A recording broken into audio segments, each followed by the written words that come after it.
Let's move on. I'm joined by my political panel, Tony Sheldon, Labor Senator, and James Paterson from the Liberal Party. Thanks both for your time, gentlemen. Pleasure. Why don't we start with the fires and the response on the ground? We've got a situation that's still happening there in Queensland, but if we're talking about future increased threats, do we need to have a really good look at hazard reduction, water bombing, what capabilities we have? There will be a lot of lessons to draw out of this fire, as there is from every fire, Tom. And certainly as a Victorian Senator, I'm painfully aware of Black Saturday and the lessons that we learned out of that and the quite major policy responses and changes that occurred there.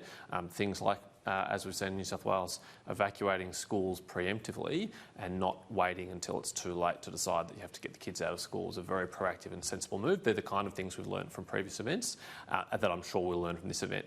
I think it's probably premature, though, to say what the list of policy changes are. Right, but you're open to what might come up? Absolutely. And that could even include, there's talk of whether we need more permanent aircraft. Maybe there's a role for federal government.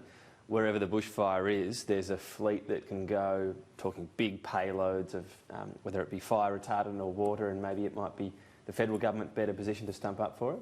Look, I think James is right. We really need to be thinking about over time as we get through this present crisis.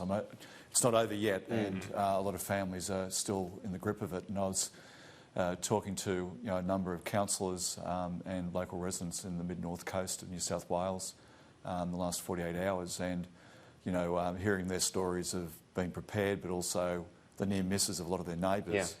I think it's certainly a matter of time, both encouraging and supporting those communities.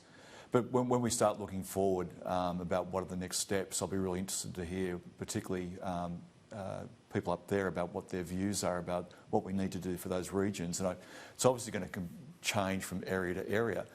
But and this is not a criticism at all. I think it's consecutive governments have been in this position. But in discussions yesterday in Parliament, talking about the armed forces and defence forces and their role, more of a role support. There, possibly. Well, I'm not suggesting this should be put forward right at the moment, but there's a question about should they be trained on how to fight fires, and that's a primary responsibility. But droughts are getting longer. The fire danger is getting deeper. These incidents are coming on earlier. We need to look at what resources we can muster into the future. In the spirit as well of, I'm not asking for policy prescriptions, but whether this informs future thinking. These weren't caused by climate change, but generally fires are exacerbated. They're likely to get worse over the years. Does that serve as well as a bit of a warning of what to expect, and should that again inform our policy? We always have to plan for what we think is likely and what we think might be more likely due to a change in climate, Tom. That's kind of self-evidently obvious.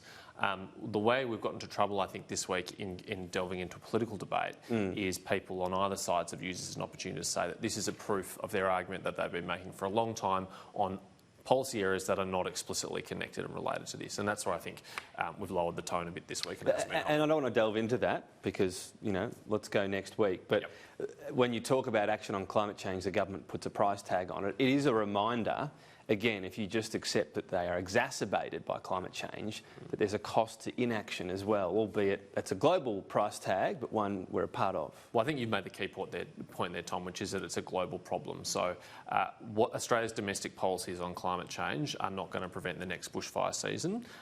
The global response to it might help mitigate it, but Australia on its own is not going to solve it. So those issues are separate policy issues. We might advocate as well, though.